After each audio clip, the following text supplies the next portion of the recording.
मागच्या ब्लॉगमध्ये मला रूम मिळाली आणि मी रूमवर गेलो, पण मला उशीर झाला होता, त्यामुळे मीटिंगला जायचा ब्लॉग मी बनवला नाही. मीटिंग वरून पुन्हा आल्यानंतर फ्रेश झालो आणि रूमचे कुलूप लावून मी निघालो आता कल्याण कट्टाला. कल्याण कट्टा म्हणजे जिथे मुंडन केले जाते. मुंडन ह्यासाठी करतात कारण तुमचे केस म्हणजे तुमचा अहंकार पूर्णपणे काढून तुमचा मान, तुमचा स्वार्थ सर्व काही बाजूला ठेवून म्हणजे मुंडन करून तुम्हाला देवासमोर नतमस्तक व्हावे लागते. त्यावेळी तुम्हाला बालाजी देवाचे दर्शन आणि दर्शन केलेल्याची फलप्राप्ती मिळते. इथे चौकामध्ये एक बालाजीची मूर्ती आहे आणि ती पण अगदी इतकी सुंदर आहे की सगळेजण तिथे फोटो काढत बसलेले आहेत. मी मंदिरापाशी जाऊन तुम्हाला थोडेसे मंदिराचे दृश्य दाखवतो. मंदिराच्या आतले व्हिडिओज तर काढता येत नाहीत, पण बाहेरून तरी तुम्हाला मी हे दृश्य दाखवू शकतो. इथे सारखे भजन वगैरे चालू असतात आणि तसेच गोविंदा गोविंदा नावाचा गजर 24 तास इथे तुम्हाला ऐकायला मिळेल.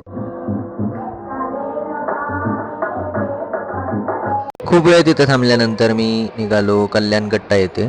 आता इथे मुंडन करायचे होते, त्याच्यामुळे मी इथे हॉलमध्ये आलो. पहिलं तरी बघितलं की गर्दी वगैरे आहे का. नंतर मग एक रिसिप्ट लागते, तर ते कुपन घ्यायला मी वरच्या फ्लोअरला गेलो. तिथे ते कुपन तिकीट घेण्यासाठी अशा पद्धतीने झिगझॅग करत मार्ग होता. त्यानंतर मला एक ब्लेड आणि एक कुपन मिळाले. तर इथे लिहिले होते की हॉल नंबर 1 मध्ये मला जायचे आहे आणि इथं भरपूर जण मुंडन पण करत होते. मुंडन करताना व्हिडिओ बनवायचा नसतो म्हणून मी व्हिडिओ नाही बनवला. तर मी अशा पद्धतीने शेंडी ठेवली होती आणि दाढी सुद्धा ठेवली होती, पण दाढी आणि मिशा कट करायच्या असतात हे मला खूप शेवटी कळाले. आता इथून पुढे मला शॉपिंगला जायचे होते, तर मी एका ठिकाणी एक मूर्ती पाहिली होती. ती मूर्ती मला खूप आवडली आणि स्थापनेसाठी मी घरी घेऊन जाणार होतो. यामध्ये मी 2 मूर्त्या बघितल्या, त्याच्यामध्ये ही मूर्ती मला खूप आवडली. या दोन्हीपैकी तुम्हाला कोणती मूर्ती आवडली ते कमेंटमध्ये मला सांगा. त्याचबरोबर मला आणखी थोडी शॉपिंग करायची होती, त्यासाठी मला मेडिकलची गरज होती आणि इथे मला मेडिकल दिसल्यानंतर मी गेलो. तिथे मला